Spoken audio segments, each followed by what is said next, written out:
പ്രിയ പ്രേക്ഷകർക്ക് സീരിയൽ ന്യൂസിലേക്ക് സ്വാഗതം. കൂടുതൽ സീരിയൽ ന്യൂസുകൾ അതിവേഗം ലഭിക്കുന്നതിന് ഈ ചാനൽ സബ്സ്ക്രൈബ് ചെയ്യുക. ബെൽ ഐക്കൺ മറക്കാതെ ക്ലിക്ക് ചെയ്യുക.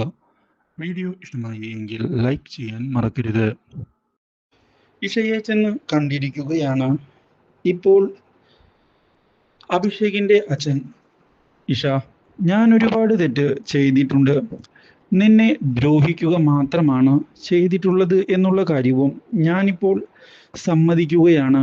പക്ഷേ ഞാൻ ഇനി നിന്റെ കൂടെ നിൽക്കാൻ തയ്യാറാണ്. ഒരിക്കലും ഞാൻ എൻ്റെ മകന് എന്തെങ്കിലും പറ്റണമെന്ന് ആഗ്രഹിച്ചതല്ല. പക്ഷേ ഇങ്ങനെ കാര്യങ്ങൾ മുന്നിലേക്ക് പോയാൽ കാര്യങ്ങൾ കൈവിട്ടു പോകും എന്നുള്ള കാര്യം ഉറപ്പ് തന്നെയാണ്. അതുകൊണ്ടാണ് ഞാനിപ്പോൾ നിന്നെ തേടി ഇവിടേക്ക് വന്നിട്ടുള്ളത്. കൈവിടരുത്, സഹായിക്കണം. ദേവബാലയുടെ കയ്യിൽ നിന്ന് എൻ്റെ മകനെ നീ രക്ഷിക്കണം. അതെനിക്കറിയാമെങ്കിൽ ഞാനും ഈ കാര്യം ആലോചിച്ചതാണ്. അതിനുവേണ്ടി ഇനി എന്ത് ചെയ്യണം എന്നാണ് ഇപ്പോൾ ഞാൻ ആലോചിക്കുന്നത്. വിചാരിച്ചതുപോലെ കാര്യങ്ങൾ അത്ര എളുപ്പമല്ല. ആ ദേവബാല, അവൾ രണ്ടും കൽവിജാണ് ഇപ്പോൾ മുന്നിലേക്ക് പോകുന്നത് എന്നുള്ള കാര്യം എനിക്കും കൃത്യമായി അറിയാം. അതുകൊണ്ട് അവളെ ബുദ്ധിപൂർവം നേരിടുകയാണ് നമ്മളിപ്പോൾ ചെയ്യേണ്ടത്. എൻ്റെ ഭാഗത്ത് നിന്ന് എന്ത് സഹായമാണ് നിനക്ക് വേണ്ടത് എന്ന് പറഞ്ഞാൽ മതി. ഞാൻ എന്തിനും തയ്യാറായി കൂടെയുണ്ട്. അഭിഷേകിന്റെ അച്ഛൻ ഉറപ്പ് നൽകിയതിനെ തുടർന്ന് വിശ്വാസം കൂടിയിരിക്കുകയാണ് ഇപ്പോൾ ഇഷയ്ക്ക്.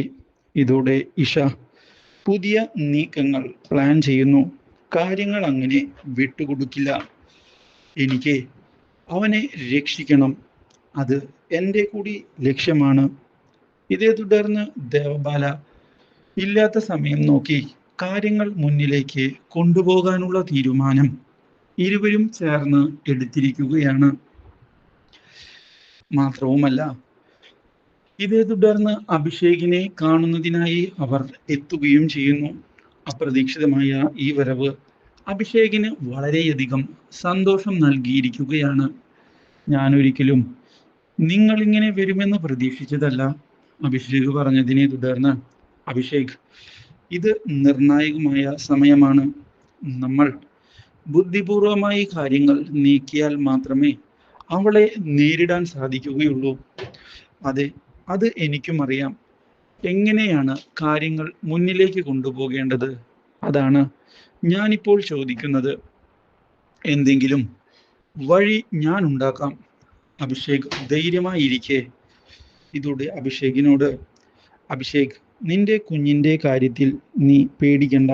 അവൾക്ക് എല്ലാവിധ സപ്പോർട്ടും നൽകിക്കൊണ്ട് ഞാൻ ഉണ്ടാകും. അവളുടെ കൂടെ അവളുടെ അച്ഛൻ്റെ സ്ഥാനത്ത് നിന്നു തന്നെ ഞാൻ കാര്യങ്ങൾ ചെയ്യുകയും ചെയ്യും. ഈ കാര്യം കേട്ടതിനെ തുടർന്ന് അഭിഷേകിനും സന്തോഷമായിരിക്കുകയാണ്. Do like, share and subscribe.